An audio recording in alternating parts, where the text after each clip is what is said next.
नमस्कार दोस्तों, एक बार फिर मैं आपके मध्य उपस्थित हूँ एक नए उपाय के साथ। आज का जो उपाय है वो जनवरी के महीने में जो एकादशी की तिथि आ रही है 28 तारीख 28 जनवरी शुक्रवार के दिन, उससे संबंधित है। एकादशी की तिथि तो 28 तारीख यानी कि शुक्रवार को प्रातः 2:15 से ही प्रारंभ हो जाएगी। लेकिन 27 तारीख की रात अगर हम देखें तो 2:15 और 28 तारीख की सुबह लग चुकी होगी उस समय।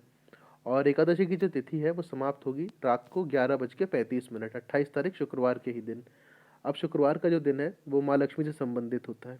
शुक्रवार का जो दिन है वो शुक्र ग्रह से संबंधित होता है। और माँ लक्ष्मी और शुक्र ग्रह का जो संबंध होता है वो धन दौलत से होता है, धन धान्य से होता है। उसके अलावा हमारे जीवन में जितनी भी ऐश्वर्य से जुड़ी हुई चीज़ें होती है उनसे होता है। हमारे पास पैसा किस प्रकार से आएगा, कितना आएगा, कम होगा, ज़्यादा होगा, ये सब चीज़ें जो है ये शुक्र ग्रह ही हमें दिलवाता है।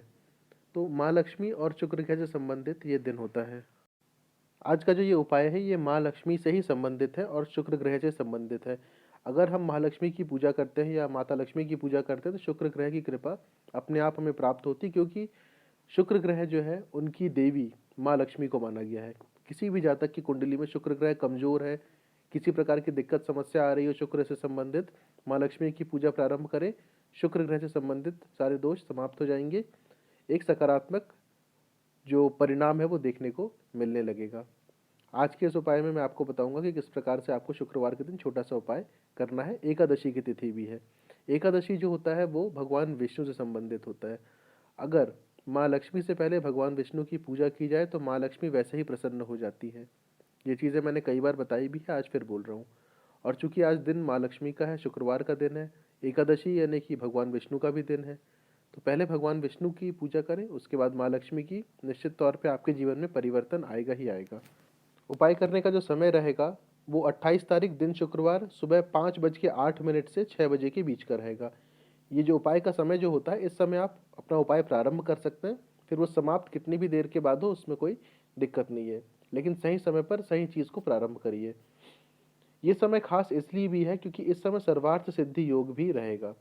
वैसे तो एकादशी की तिथि रात तक के है, लेकिन ये जो समय आपको बताया है ये पूरे दिन भर का सबसे अच्छा समय है। जब आप अगर उपाय करेंगे तो आपको अत्यधिक फल की प्राप्ति होगी।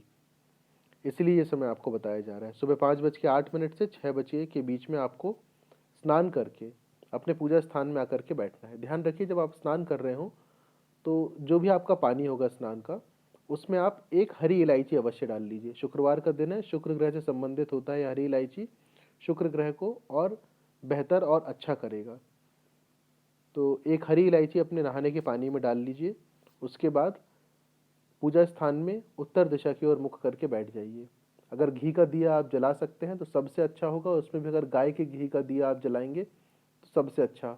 नहीं तो साधारण या सामान्यतः तेल का एक दिया आप जला सकते हैं। दिया जो होता है माँ लक्ष्मी का प्रतीक होता है, इसलिए दिया जब भी माँ लक्ष्मी की पूजा करें तो दिया जरूर आप जलाएं। उसमें बताए हुए समय पर आसन लेकर के पूजा स्थान में उत्तर दिशा की ओर मुख करके बैठ जाइए। बैठने के बाद सबसे पहले भगवान विष्णु का जो मंत्र आपके स्क्रीन पर दिखाया जा रहा है उस मंत्र का आपको 108 बार जाप करना है। मंत्र कुछ इस प्रकार से है। ओम लक्ष्मी नारायणाय नमः। ओम लक्ष्मी नारायणाय नमः। इस मंत्र का 108 बार जाप करना है। जब इस मंत्र का 108 बार जाप हो जाए तो उसके बाद वहीं बैठ करके लक्ष्मी स्तव का आपको एक बार पाठ करना है। लक्ष्मी स्तव का एक बार आपको पाठ करना है। जब लक्ष्मी स्तव का पाठ हो जाए तो उसके बाद माँ लक्ष्मी का जो मंत्र आपके स्क्रीन में भी दिखाया जा रहा है उस मंत्र को आपको 108 बार जाप करना है। जाप करने के लिए आप माला का प्रयोग भी कर सकते हैं, नहीं तो उंगलियों पे भी जाप कर सकते हैं। दोनों ही में कोई समस्या नहीं है, जैसा आपको अच्छा लगे वैसा आप कर सकते हैं। जप की संख्या अगर आप बढ़ाना चाहते हैं तो बढ़ा भी सकते हैं, आपके ऊपर निर्भर करता है। कम से कम एक माला यानी कि 108 बार जाप निश्चित तौर पर करें। जो माँ लक्ष्मी का मंत्र दिखाया जा रहा है उसका उच्चारण कुछ इस प्रकार से है। ओम श्रीम श्रेय नमः। ओम श्रीम श्रेय नमः। यह है माँ लक्ष्मी का मंत्र। जब दोनों मंत्रों का जाप हो जाए तो उसके बाद शुक्रदेव का मंत्र जो आपके स्क्रीन पे भी दिखाया जा रहा है उस मंत्र का भी आप 108 बार जाप करिए। शुक्रदेव का जो मंत्र है वो कुछ इस प्रकार से है। ओम द्राम द्रीम द्रौम सह शुक्राय नमः। ओम द्राम द्रीम द्रौम सह शुक्राय नमः। इस मंत्र का भी आप 108 बार जाप करिए। जब तीनों मंत्रों का जाप हो जाए तो उसके बाद वहीं पर पूजा स्थान में हाथ में अक्षत ले लीजिए। चावल के जो दाने होते हैं जो टूटे हुए ना हो, 1 दाने 2 दाने जो जितना भी आप लेना चाहें ले सकते हैं।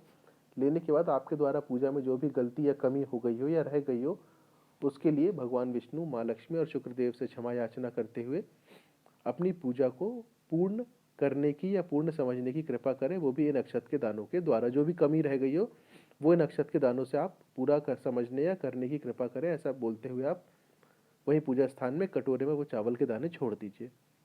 उसके बाद आपकी जो भी इच्छा है, जिस भी चीज़ की आपको समस्या है, जो आपके काम अधूरे हैं, अटके हुए हैं, रुके हुए हैं, जो भी आपकी इच्छा मनोकामना है वो आप भगवान विष्णु, माँ लक्ष्मी और शुक्रदेव से बोल दीजिए। तथा माँ लक्ष्मी से अपने घर में स्थायी रूप से निवास करने के लिए भी आप प्रार्थना करें। अगर हो सके तो हर शुक्रवार को अपने घर में गुलाब धूप अवश्य जलाएं।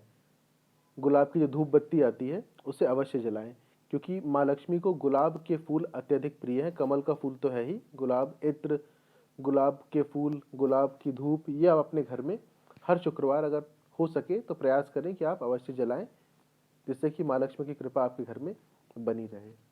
कोई भी प्रश्न हो आप लोगों का किसी भी चीज़ से संबंधित, नीचे व्हाट्सएप नंबर दिया हुआ है, आप व्हाट्सएप के माध्यम से अपने प्रश्न पूछ सकते हैं। इस उपाय को अत्यधिक लोगों के साथ शेयर जरूर करें ताकि हर कोई इससे लाभान्वित हो। जब दूसरे लाभान्वित होंगे तो उस पुण्य के भागी कहीं ना कहीं आप अवश्य बनेंगे। जल्दी दूसरे उपाय के साथ फिर उपस्थित होंगे। चैनल को सब्सक्राइब जरूर कर लीजिएगा। धन्यवाद।